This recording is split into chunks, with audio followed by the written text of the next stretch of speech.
Okay, so hello everyone, and welcome back to this live coding session where we build stuff from scratch.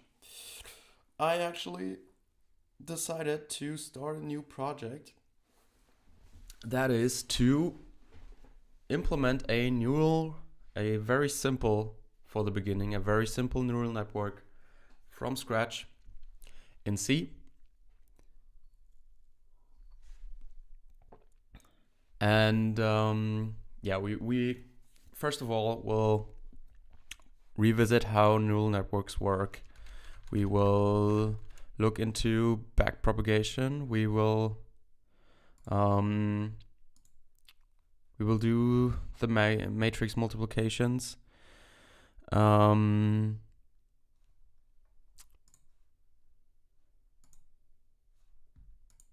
second. And of course, okay, let's open the YouTube chat. We will try to explain it.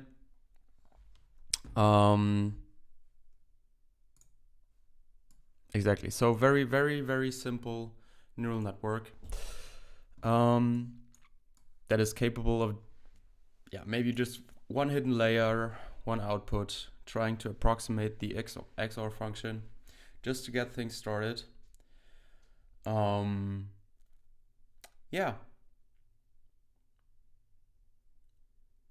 That's it for the intro. So neural network from scratch.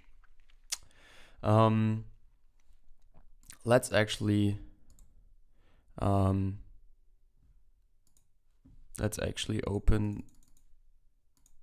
the drawing board. Okay. So a neural network basically is a piece of circuit that we can feed some numbers through and get some output. That is based on the weights that we can configure. So it's some configurable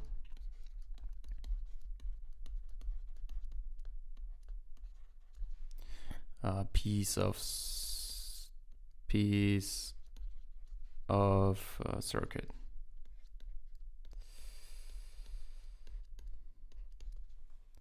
Okay.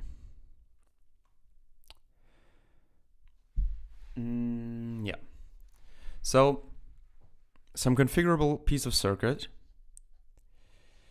where we have some fixed architecture.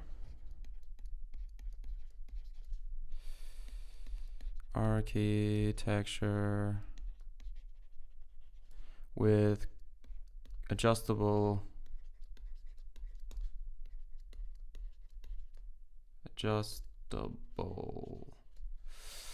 weights and biases.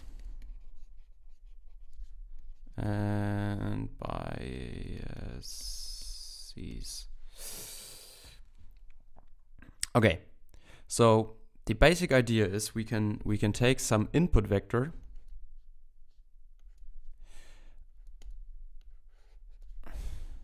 x1, x2, x3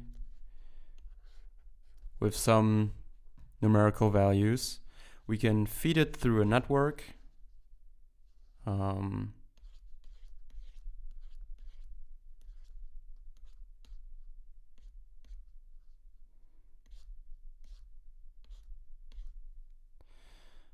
Okay, so this is wrong. Let's make it a little bit nicer. We can feed it through the network and get an output.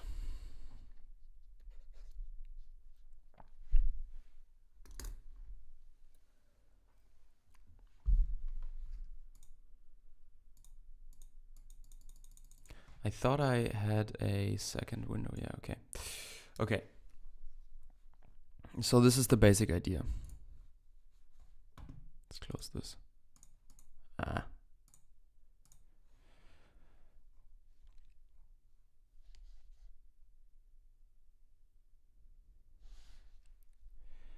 Okay, how does a neural network do this? In a neural network, we have this idea of neurons. So we have a neuron that is here denoted by this circle. And this neuron has some inputs and an output. So what this neural network does now is it takes in these inputs,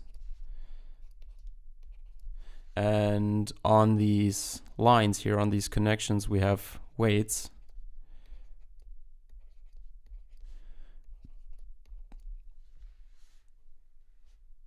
And it takes all of these inputs, multiplies them with the weights on the connection, so x1, w1, and adds them together. So it's just a multiplication plus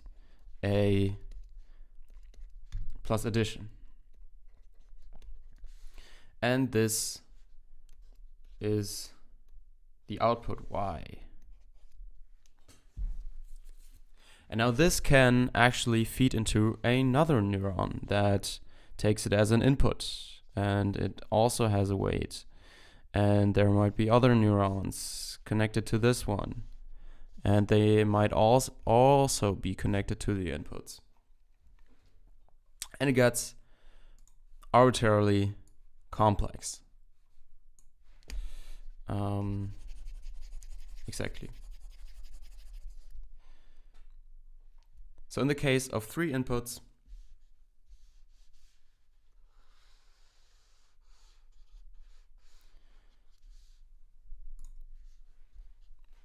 so let's say we have 3 inputs. We have 2 neurons here and 1 neuron at the end. And actually, when we talk about fully connected neural networks or multi-layer perceptrons, then we talk about configurations where so this is a layer here, and this is a layer. When we have a fully connected neural network, we talk about a configuration where each of the inputs is connected. One second. Where each node of one layer is connected to each node of the consecutive layer. So in this case, this would be a two fully connected layers with one hidden layer with 2 neurons. So all of the with 2 neurons, and one layer with 1 neuron. So okay, and so this is the input.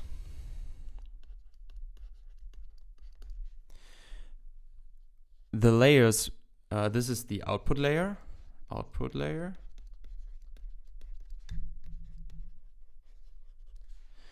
And all of the layers that are between the input layer and the output layer we call hidden layers.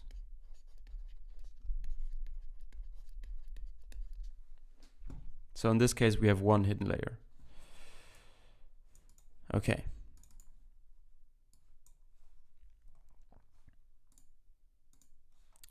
So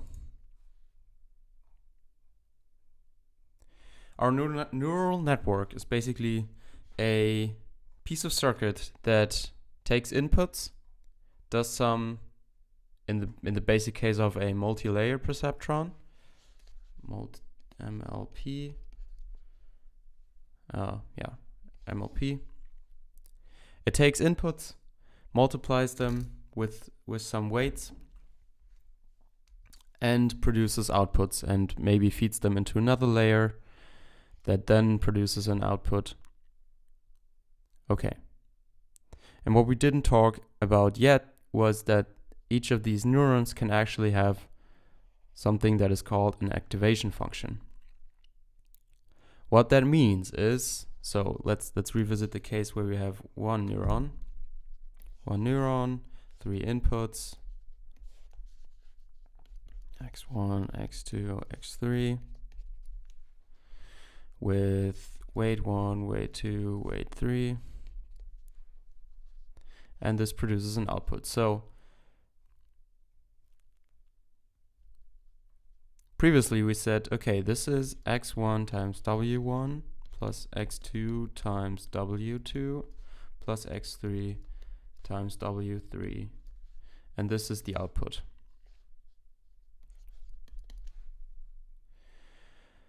What we can now do is we can introduce a activation function that takes this entire thing here and feeds it through some other function. So that can be arbitrary. So maybe we call this a, and we apply this function a. One second. We apply this function a to this inner sum.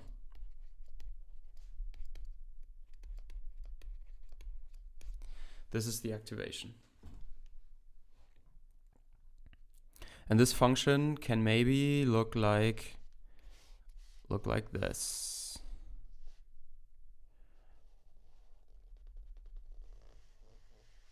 Where this is here 1 and this is 0, of course.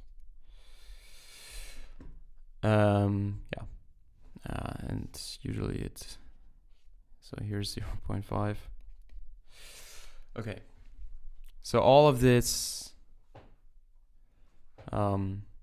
this inner sum here gets fed through this function that maps any value from negative infinity to positive infinity to some value between 0 and 1, and calls it a day. It feeds it maybe to the next layer. Okay. So this is the activation function. Basically apply a function to this input, to the inputs that are multiplied by the weights and added together. What we now do is the following. We have,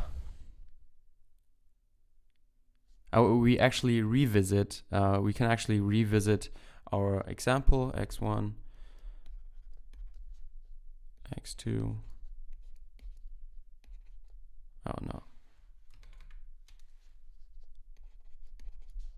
x3,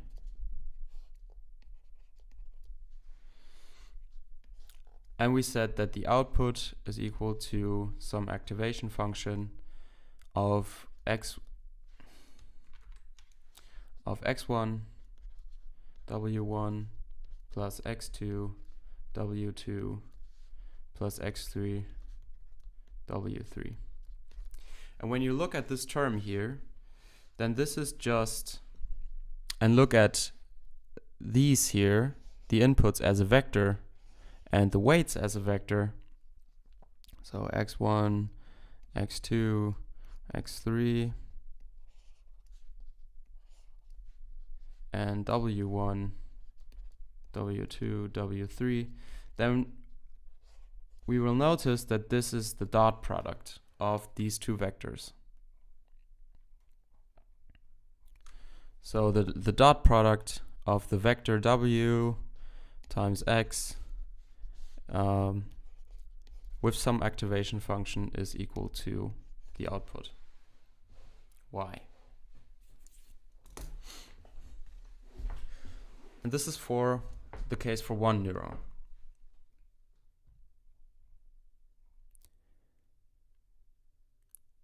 What is often the case when we have multi-layer perceptrons and neural networks in general, we add a bias. So we add an input that is 1 with some b.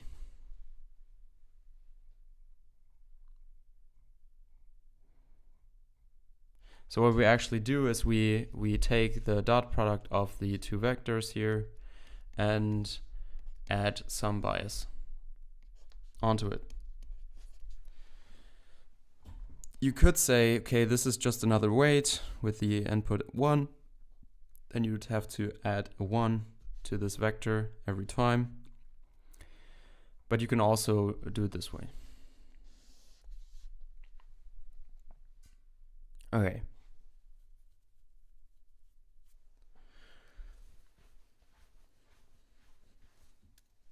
Okay, so let's actually make an example. Let's say we have the logical function XOR. And XOR is A XOR B. XOR, if you recall, is so 1 0 1 1 0 0 0 1. XOR is only true if and only if one of the two values A or B are equal to 1. So this is here 1, this is 0, this is 0, and this is 1. If we plot this on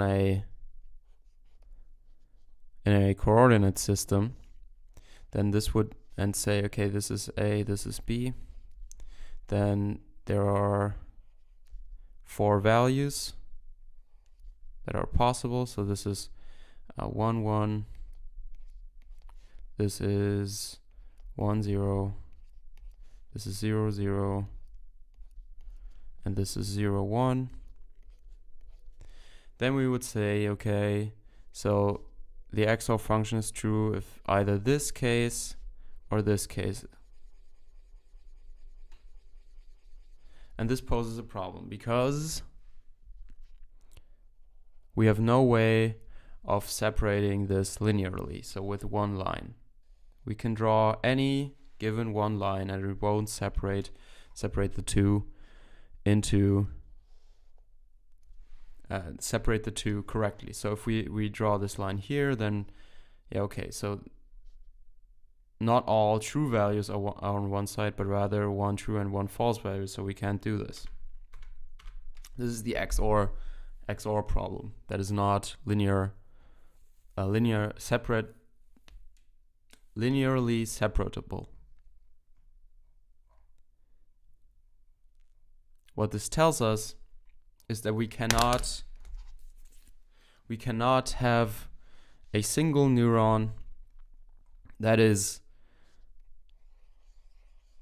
a single neuron that takes inputs, 2 inputs, and produce an output that is just the XOR function. This is what this tells us. No, because a linear separator takes the inputs, multiplies it by some weight. So just like we had it before, the weight vector times the input vector and produces an output. And this output cannot be the XOR function for this one neuron because the problem here is not linear separatable. It would be separatable if we could draw 2 lines. Then we could draw a line here and a line here, and inside this region we would have all of the true values, and outside this region we have the false values. What this tells us is now we can have maybe 2 neurons that take in the inputs x1, x2,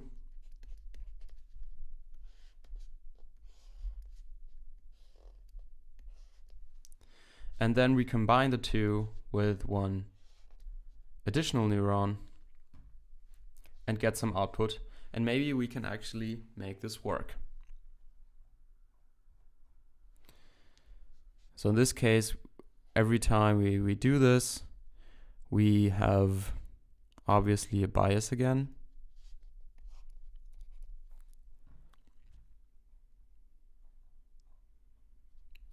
And now we could determine weights such that, yeah, how do we actually do this? This looks very ugly.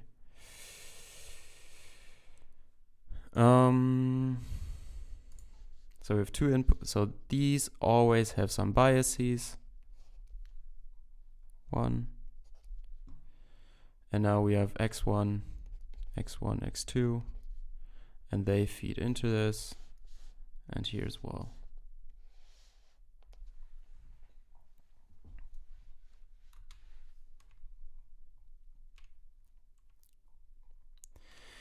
And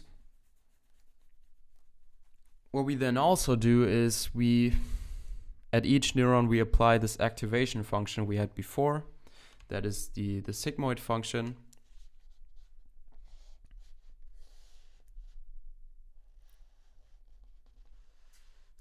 Like this.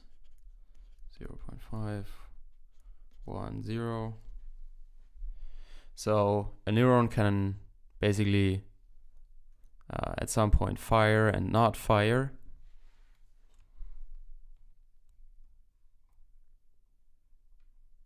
Or maybe we take this, we don't take the sigmoid function here, we take the step function.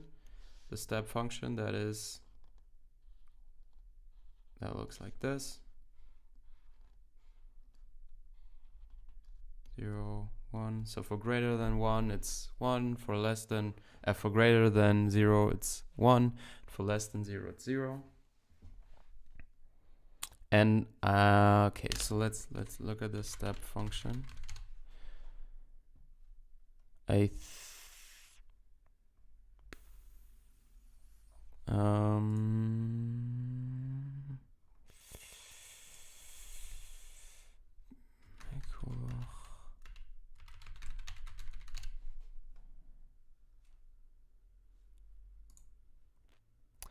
think it's, was it?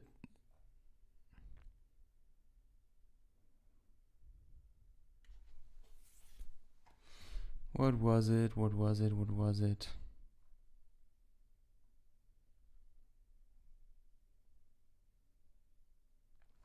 So let's say if it's already 1 when it's 0, so this function we call h of x is equal to 1 if x greater than or equal to 0, and 0 if x is less than 0.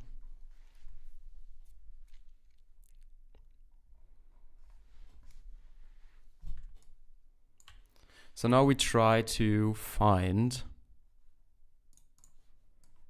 let's make this a little different.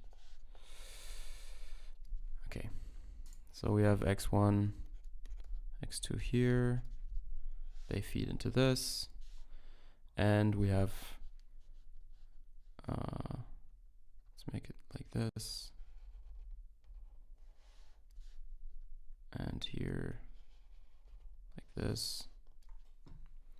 And now we tried, and we have the step function as an activation function here. And now we try to find weights. So we'll call this weight 1, weight 2, weight 3, weight 1, weight 2, weight 3. Now we try to find weights such that, and also here, weight 1, weight 2. And it also has a bias, of course. Every neuron has a bias. Now we try to find weights such that we get the XOR function. And this is possible if maybe we say, let's erase these.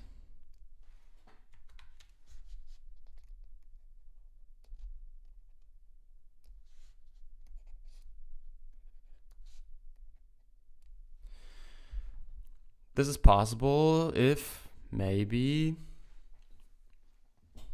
the x1 gets multiplied by a 1 and the x2 gets multiplied by 1, and we have this constant bias of -1.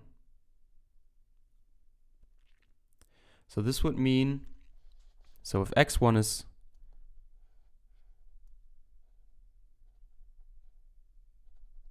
no.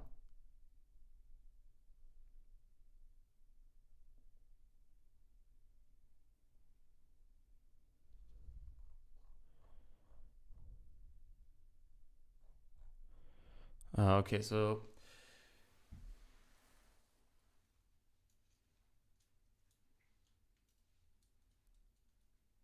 if both are equal to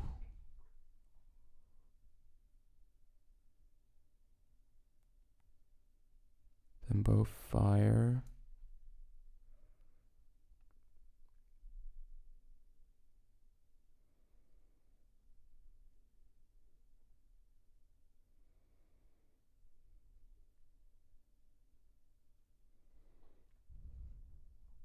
Okay, so this XOR basically means we have either x1 that is true and x2 that is false,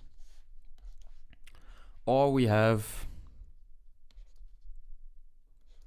x1 that is false and x2 that is true. So this is the definition of XOR. That means we have to now implement this and those two circuits. That means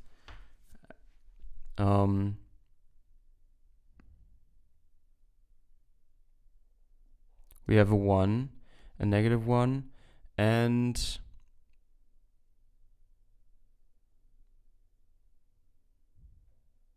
or a 1 and a 0. No.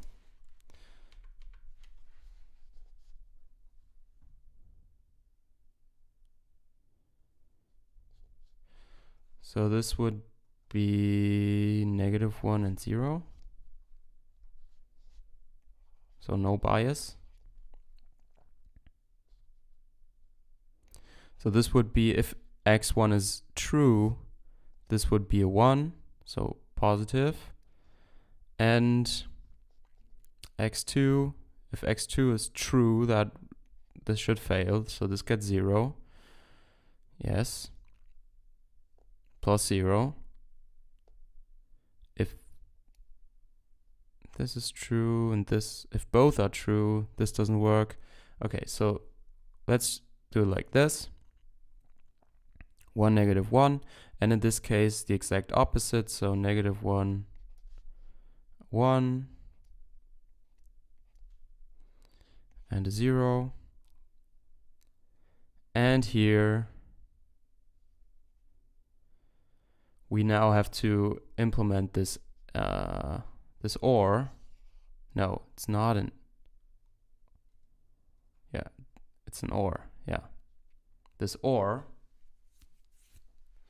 that means, so what comes out here, if this is, this gives a 1, this gives a 1, and a 0 here. So in this case, we can just ignore the biases. So if both are false,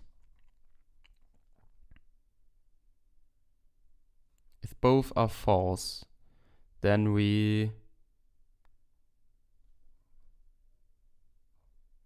put out a false. So let's try this. So let's try this with the configuration 0, 0 for x1, x2.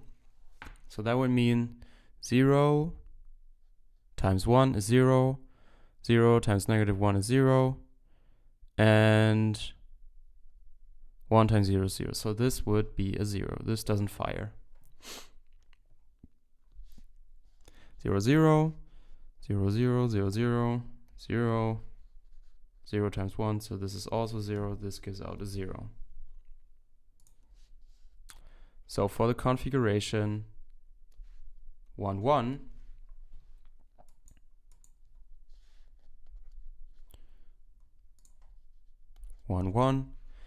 this would be 1 times 1, 1 times negative 1, so this would give 0.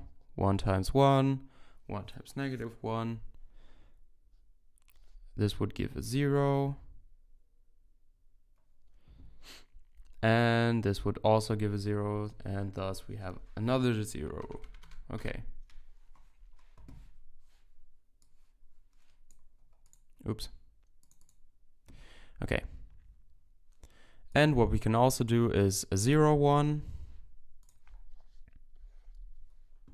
That would mean we have here a 0 and a negative 1. 0 times 1 plus 1 times negative 1, so this would be a negative 1. This would not fire. And a negative 1 times 0 times 1 times 1, so this is a 1. This would give negative 1 plus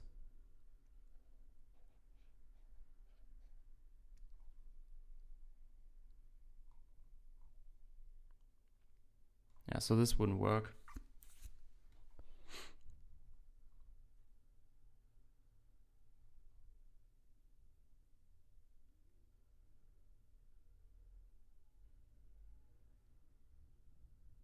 How do you implement the AND function?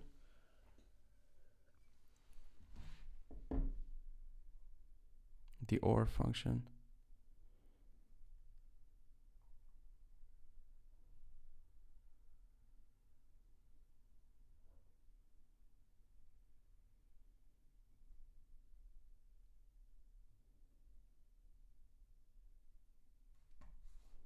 Huh. So this would give negative 1 plus 1 plus 0, so this would be 0 and also 0.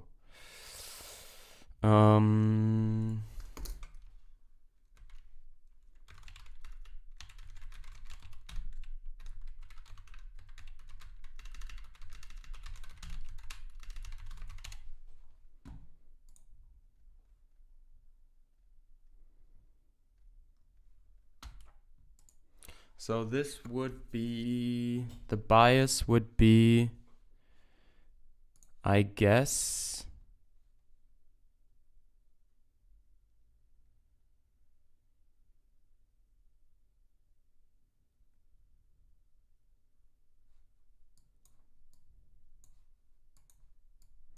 okay, we have to do it a little bit different. So 1, negative 1.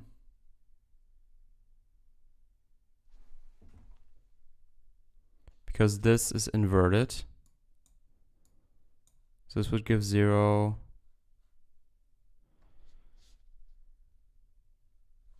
In this case, the bias has to be a 1.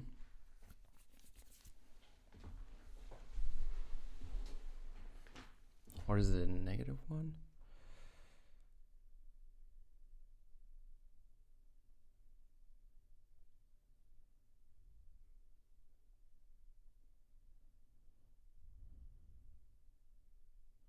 So this is an AND NOT. This would give, in this case, if it's false, it gives a 1. This would be true. So here we could possibly do a 0 and a 0. So what if this would give a 0, but this would now give a 1?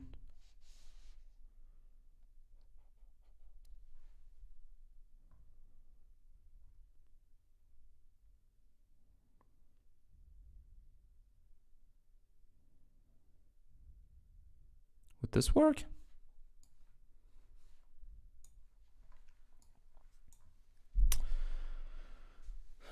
So 1, this is 0, this is 0.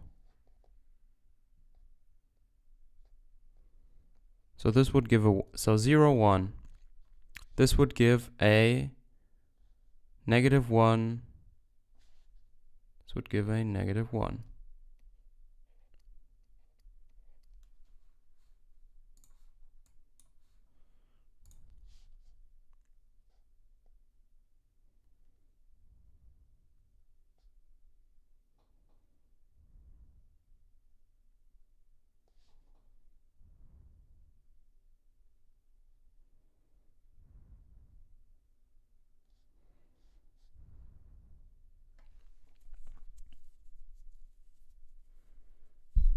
for 1, 1, it would be a 0.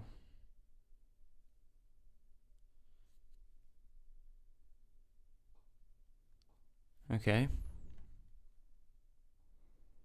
For 1, 0, it would give a 1.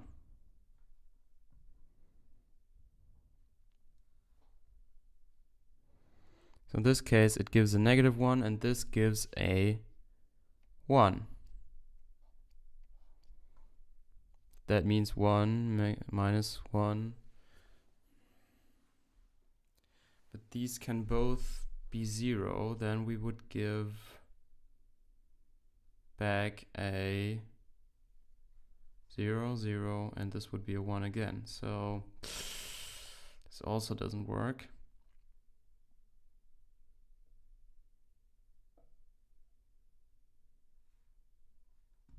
Oh no, we made a terrible mistake.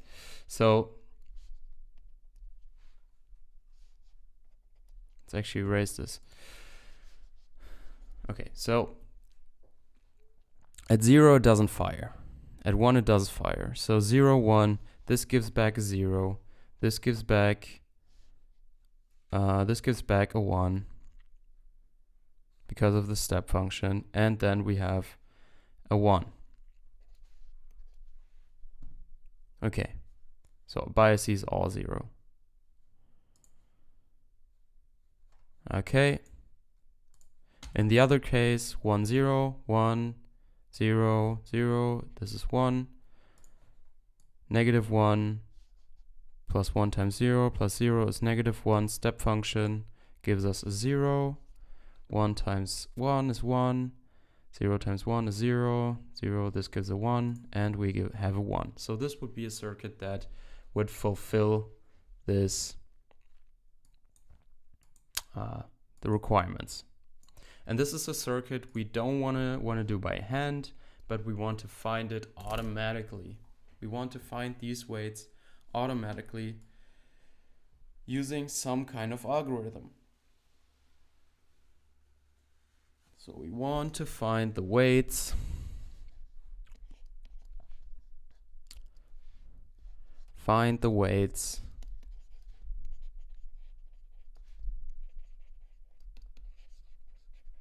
and biases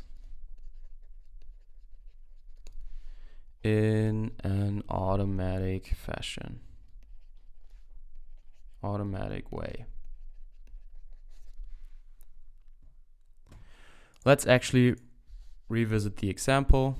So we have the circuit with 2 inputs, x1, x2, tube, tube, tube, tube, and we have biases. I don't put the biases here right now. And let's look at how we do the calculations for the first layer.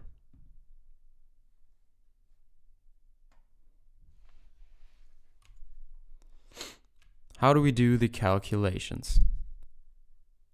So this, let's name this neuron 1, neuron 2.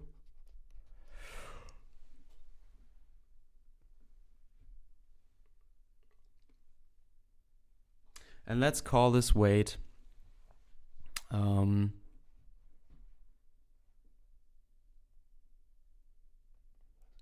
weight coming from 1 going to 1, weight going to 2 coming from 1, weight to 2, weight 1, 2, and weight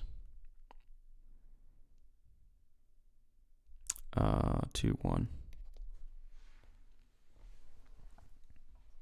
So the output of the first layer, if we just look at the first layer, would be a vector. So we have the input vector x1, x2, and after the first layer we have some vector y1, y2. that comes out of these neurons. So in y1, y2 is now equal to x1 times w11 plus, let's scroll out, x1 plus w11 times w11 plus x2 times w12, and the second one is x1 times w21 plus x2 times w22.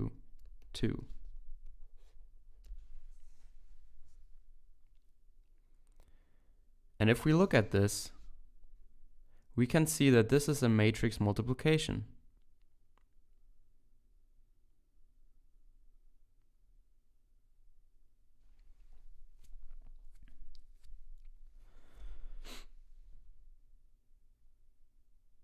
This is the matrix multiplication of x1, x2 times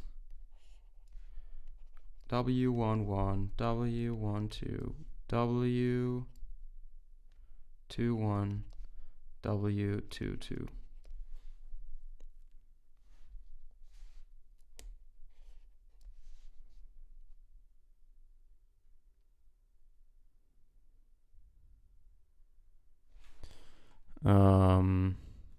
That comes, so I think I named it wrong. This is w12, no, w21, this is w12, so that's the other way around. x1, x2 times w11, w12, w21, w22.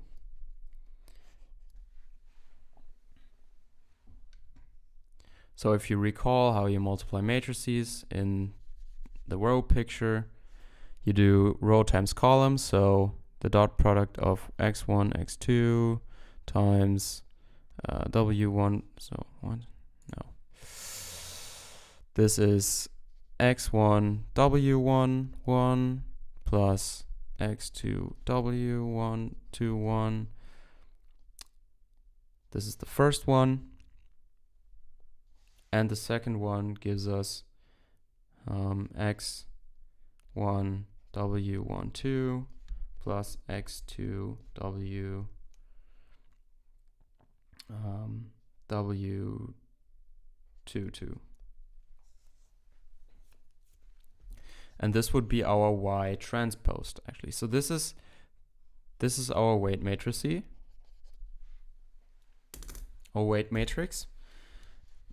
And this is the input vector transposed. This gives us y transposed.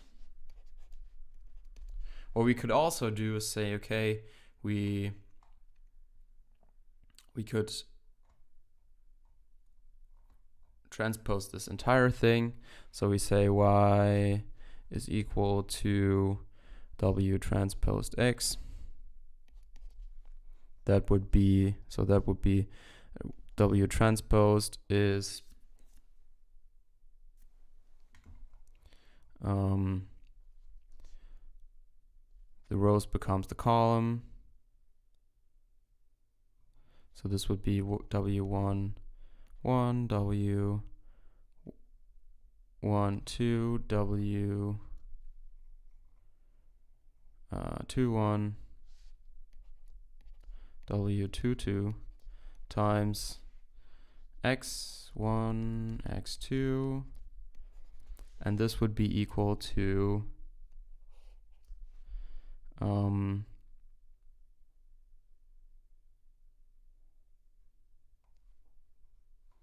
now row times column, w11 times x1 plus w21 times x2. Is that the same thing? Yes, it is the same thing.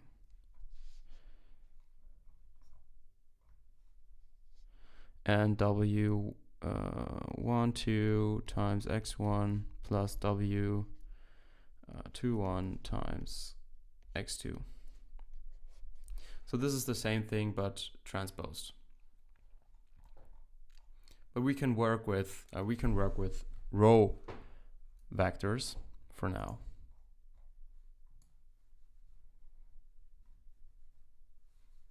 Column vectors, I mean. Column vectors.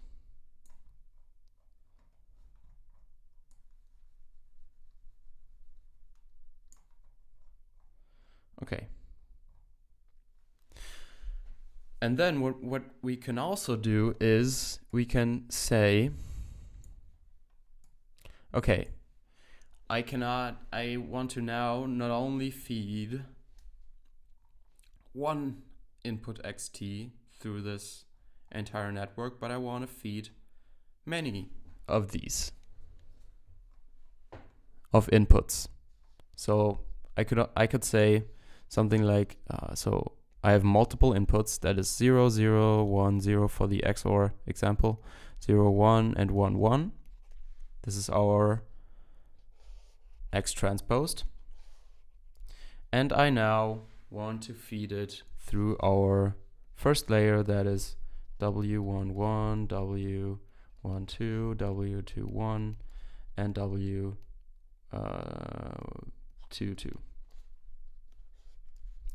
And that would give us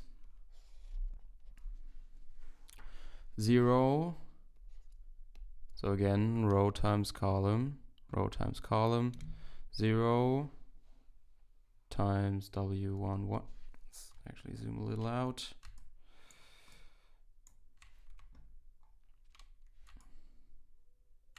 So 0 times W1, 1 plus 0 times W1, 2, 1,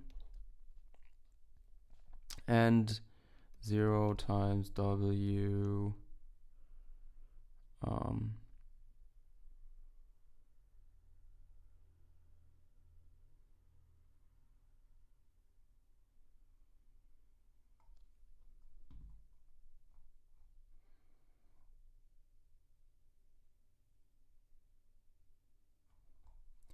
okay, this is the output of the second neuron. W 0 times W 1, 1 2 times 0 times W 2. And for the other ones as well. Again, row times column. 1 times W11 plus 0 times W21, and 1 times W 1, 2 times 0 plus 0 times W 2, and so on and so forth. And that would give us the output for the first neuron, output for first neuron,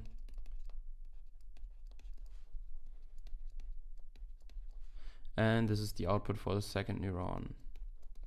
And this is the first X, this is the second X. This is the first Y, the second Y, corresponding to the first X and the second X. And this would be our forward. So our forward in this first layer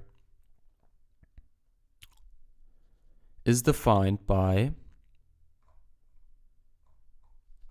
X transposed W, where W of course is a matrix and X is a vector.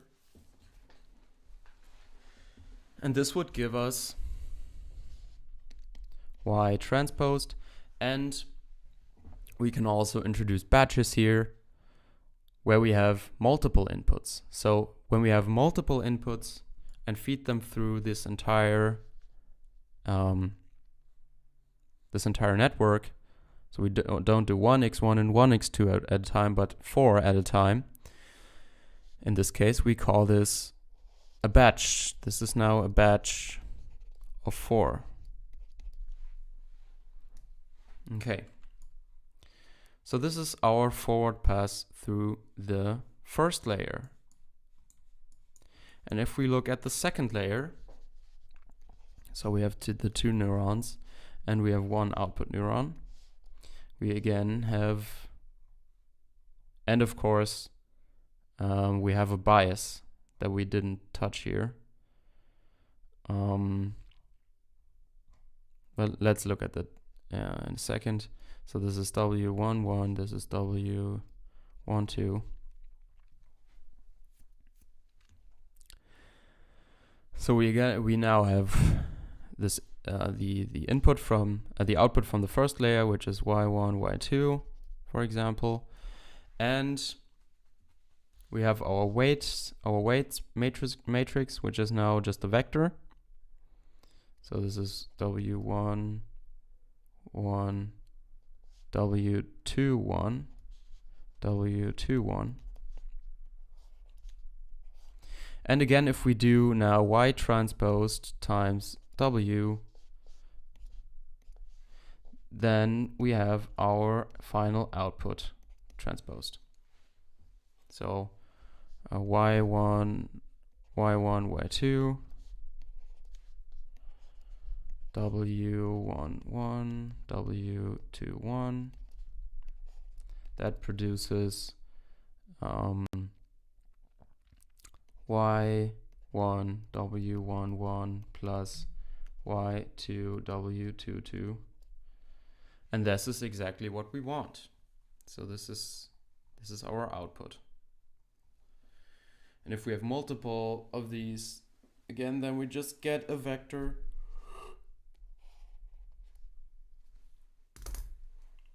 of this batch. Okay.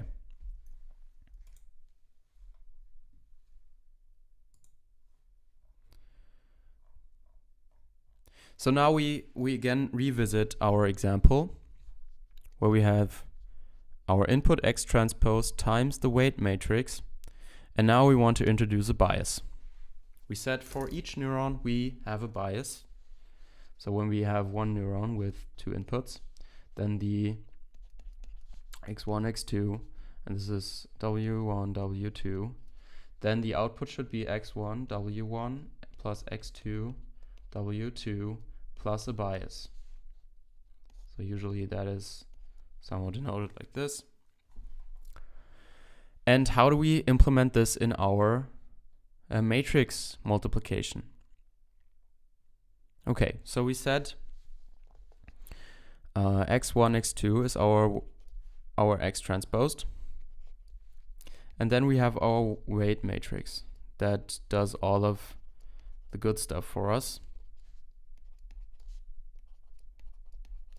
And this gives us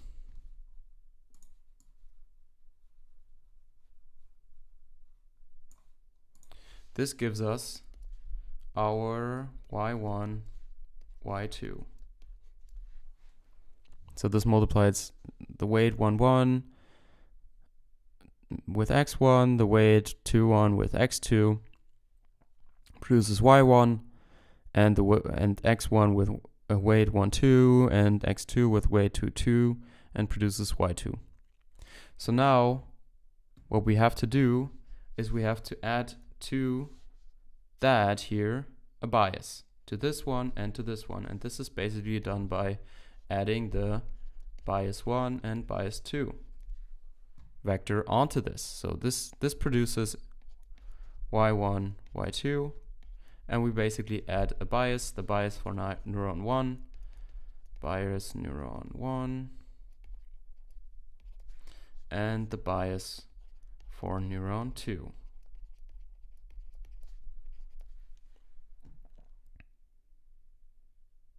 And these are the weights for neuron 1, and these are the weights for neuron 2. And thus we come up with the general form of X transposed W plus B is equal to Y transposed.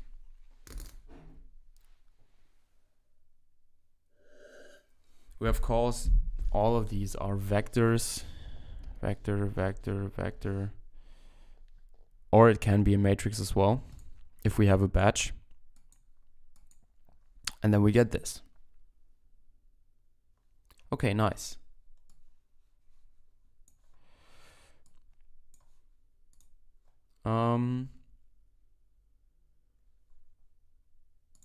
Yeah.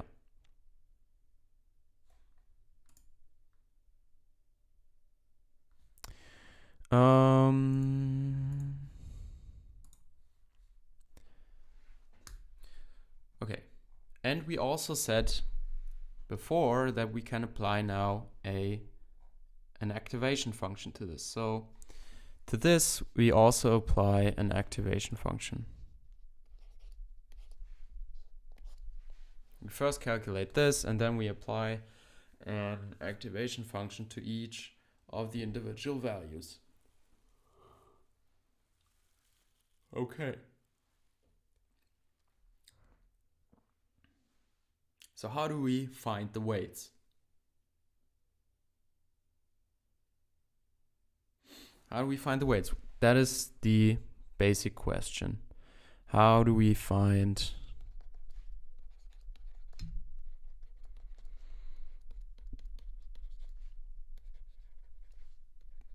the weights?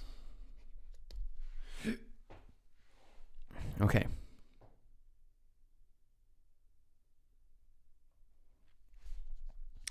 And let's look at the network.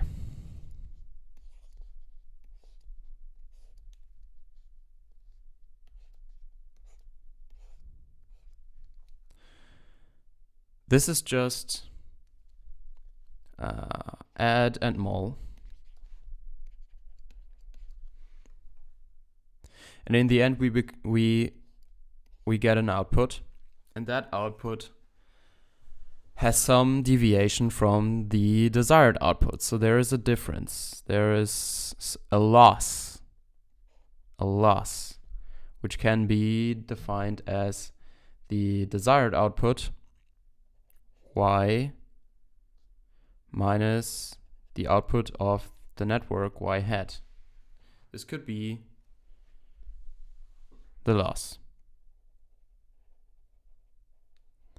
And this could be, we could say, okay, this is also, if y is multi-dimensional, we say 1 over n. We make this the mean error, and we also square this because so we have some error that is described by some function. In this case, you could imagine that the output of a neural network is a vector of probabilities, for example, 0.1, 0.2, and 0.7. And the actual desired values are 0, 0, 1. And now we measure some loss.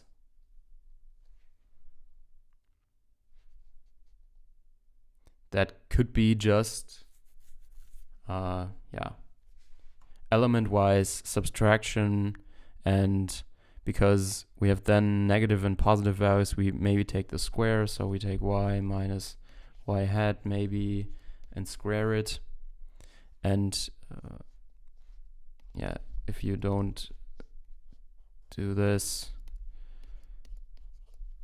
if you want to write it as single values instead of vectors, you would do something like this. So element-wise subtraction and squaring, and 1 over n here. 1 over n. So we have a loss function that is also described by some numbers, by some subtraction or whatever logarithm of the actual input, the actual output, or the desired output versus the output of the neural net. And we say there is a loss given our input, the output of the neural network and the desired output. And now what we want to do, the objective of this entire training objective, is to minimize the loss. And how can we minimize the loss? Well, we have to adjust the parameters of the network, all of these single weights, such that the loss gets minimal.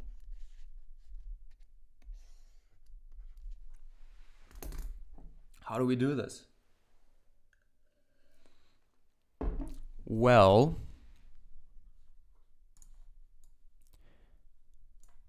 we could say this giant network is just a repetitive application of functions.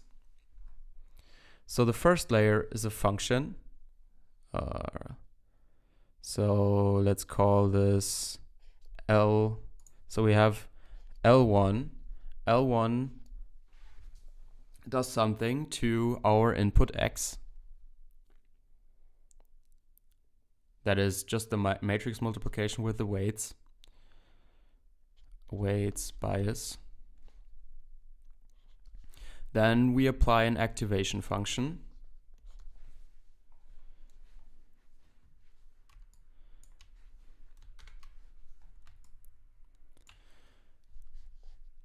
Then we apply layer 2 with this as the input, with some other weight matrices, weight matrix and a bias, layer 2, and then we apply another activation function.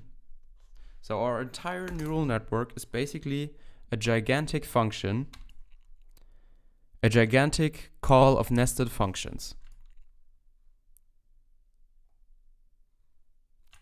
So this, our y, is equal to this. So we said this here, this L1 and L2, this is just add and multiply.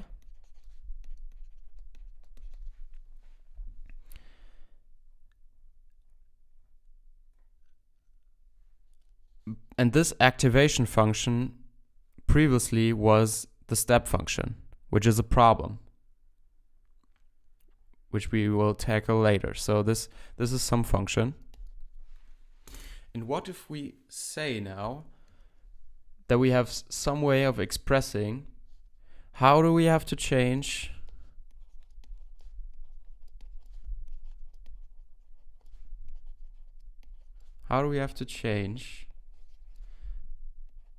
weights and biases in order to minimize the loss?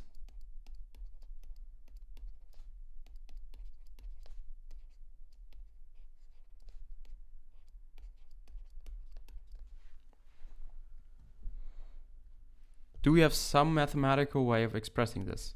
And yes, we have. And that is basically the derivative. So the derivative of L with respect to our weights basically says, how do we have to change the weights in order to maximize the loss? If you recall from calculus, the gradient of the loss with all of its little parameters that can change it is points into the steepest ascent, and the negative gradient of L points into the steepest descent.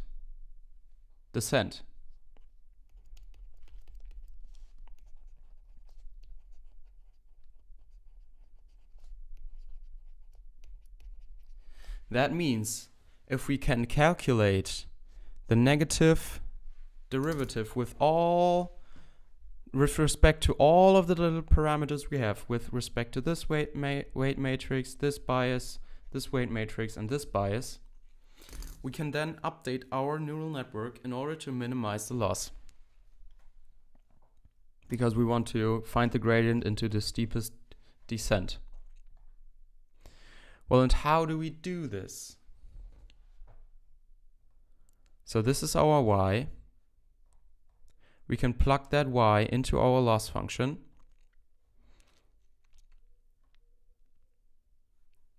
And then we can derive. But only if this function here, this activation function, is actually differentiable. So our step function was not differentiable because at 0, at the point 0, it's not differentiable. We don't know the slope at this point. So what is the slope? Is it 0? Is it infinity? What is it? It's undefined. So earlier I said we have some sigmoid function that actually is differentiable, and we can use this as an activation function, as a differentiable activation function. So let's say our a is equal to the sigmoid function.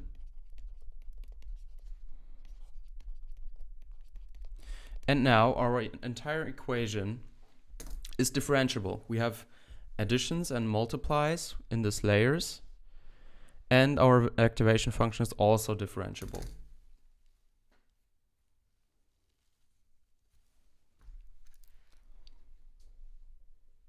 And now we need to apply a little trick.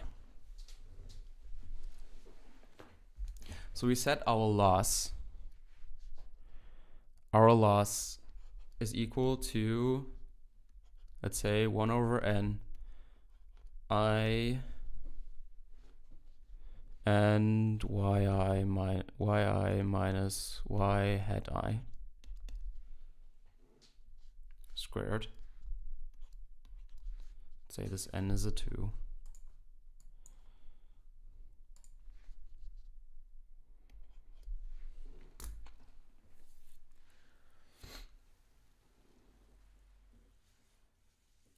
And we now want to find the gradient.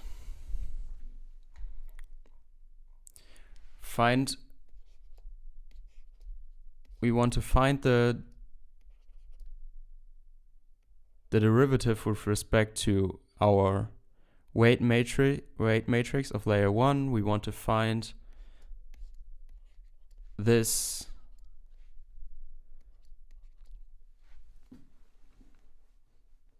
we want to find the derivative with respect to the negative. With respect to our layer 2, the weights of our layer 2 and the bias of layer 1 and the bias of layer 2, such that we can update the biases and the weights. Okay.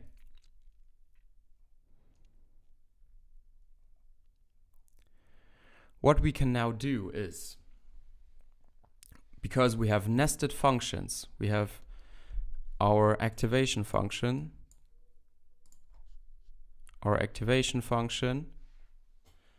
which was a sigmoid function.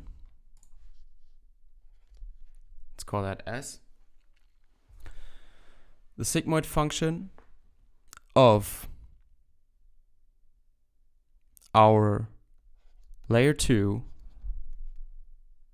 of our layer 1 with of x, w, b, w, l1, w, b, l1,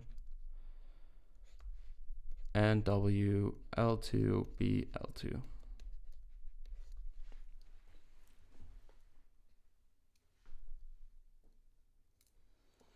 This is our y.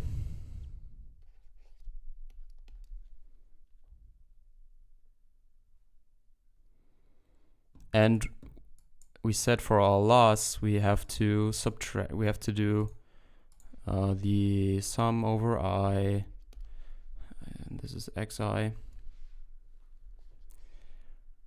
y hat I minus this entire thing, and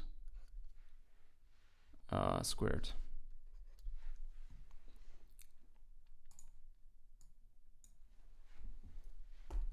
One over 2. We could either write down now this entire equation, or we can apply the chain rule. So we have a repeated call of nested functions. That is our neural network. And we can now apply the chain rule by first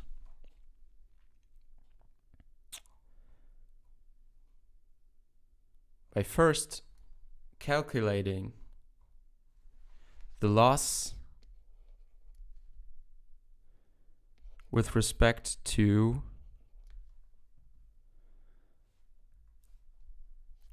our weights at layer 2 and the loss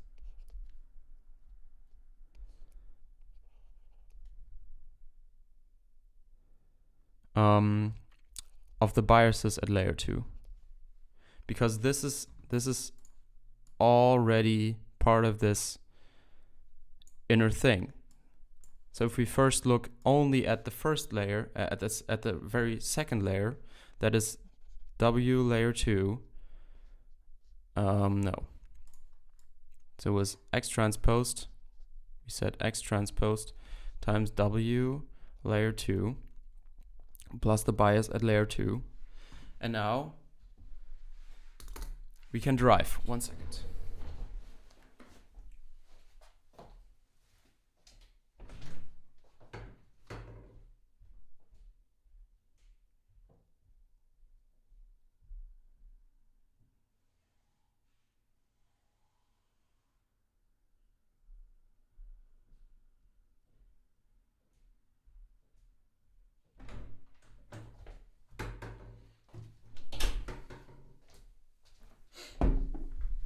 Okay. So we can now derive. Let's first look at the sigmoid function.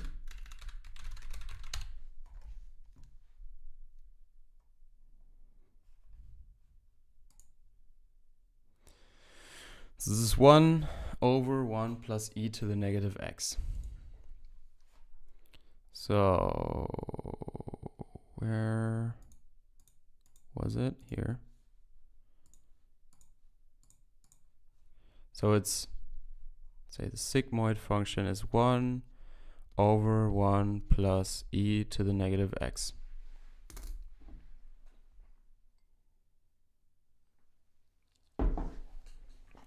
And the x, of course, is this here. So first we have to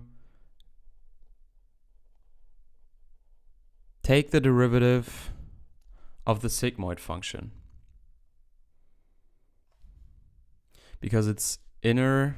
So the chain rules now says the loss of with respect to our weights at layer 2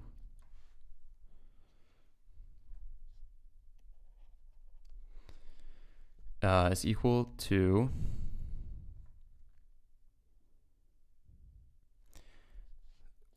we first apply the sigmoid function. So it's, let's say the output of this is equal to a. Square this. The output of this is equal to a, the activation. We say we first derive the loss function with respect to the activation, and then we derive the change of the rate of change of the activation with respect to our weights at layer 2.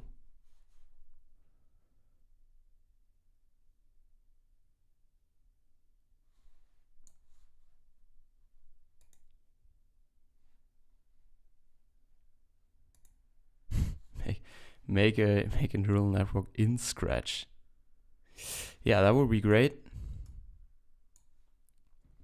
Great challenge.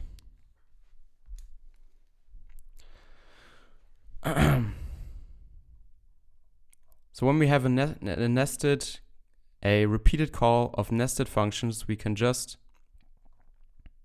where do we have it? We can then apply the chain rule to repeatedly calculate the derivatives to get back from the last layer to the first layer.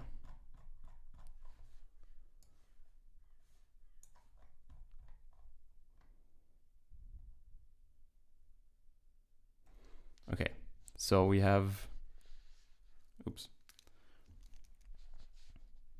at the very end, we have this output neuron with an activation.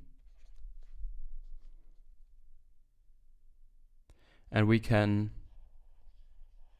this has some inputs, and this has weights, and this has a bias. We have the loss at the very end, and we will want to calculate the loss with respect to all of these little inputs.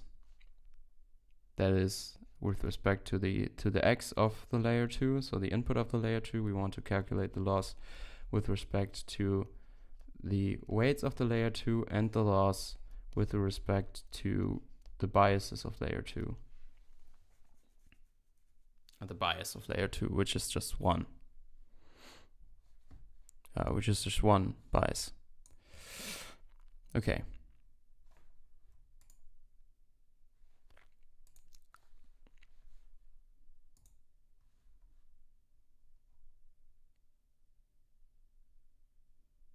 In this case.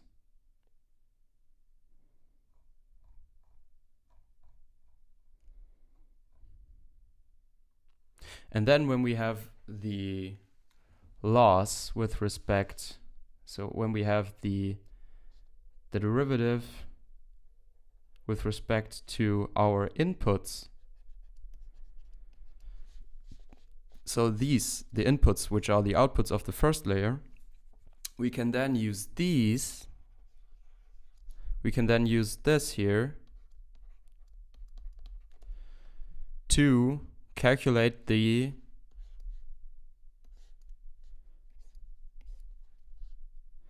derivative with respect to the derivative of the loss with respect to our weight matrix and our biases of layer 1. So because the chain rule says if we call layer 1 of x and then we call layer 2 on this, then the loss, maybe the loss function, the derivative with respect to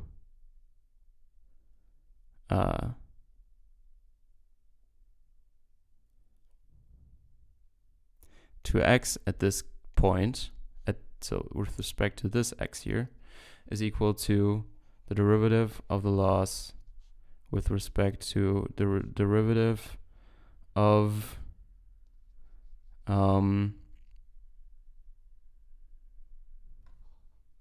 layer 2 and all of its components. So this would be the output of layer 2.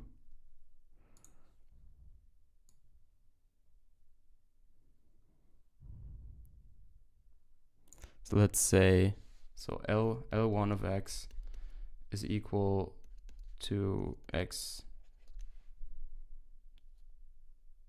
to, no. So xL2, xL1, and xL2 is equal to layer 2 of xL1. We nested call of functions. And then we can say, okay, we calculate the derivative with respect to x of layer 2 and how x layer 2 is changed by x layer 1 and how x layer 1 is changed by x.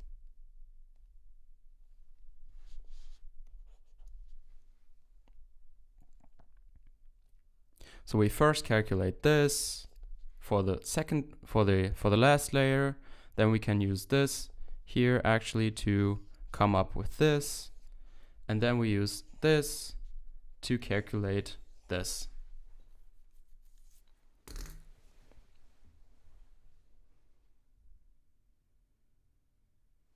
This is the chain rule.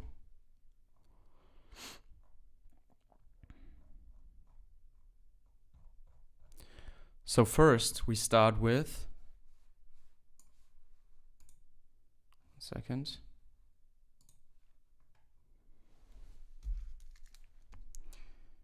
calculating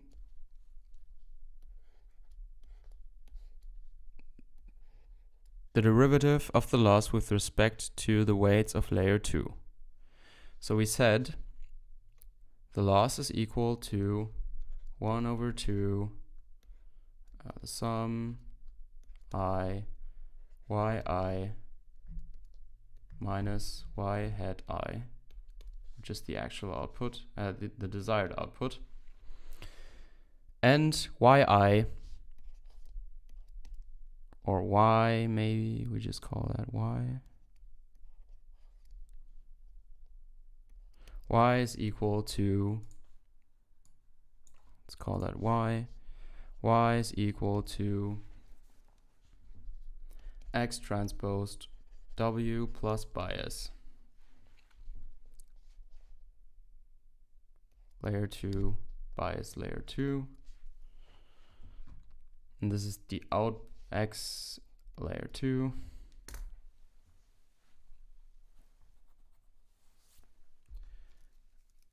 And the sigmoid function applied to it. So sigmoid this. So if we plug that in, loss 1/2 sum I from yi to y hat. No, we now want to plug it in. So this is sigmoid x transpose w plus bias minus y hat I.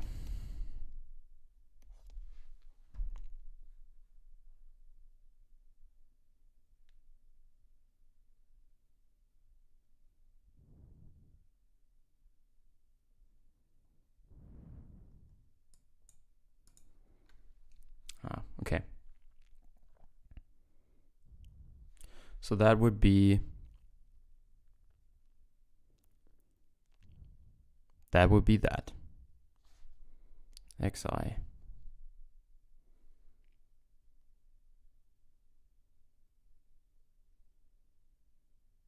So how do we calculate the O squared?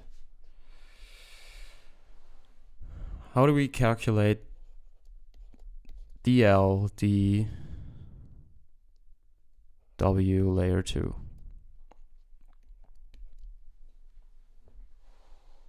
So we want to calculate dl dw layer 2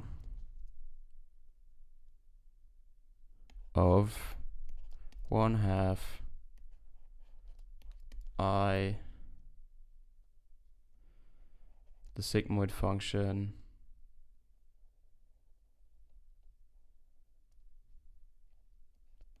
x transpose w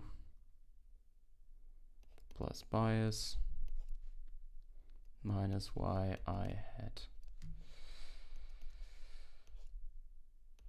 squared.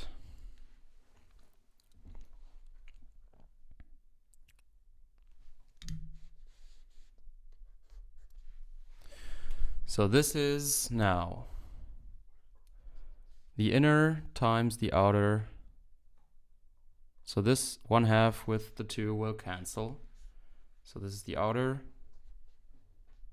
So sum over I And then the derivative.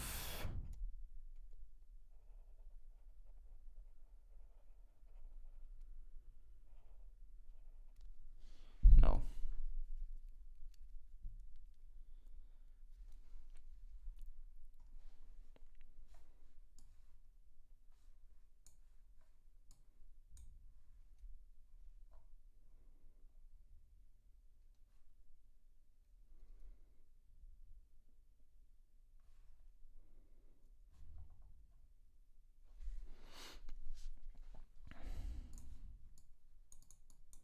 So this will cancel out.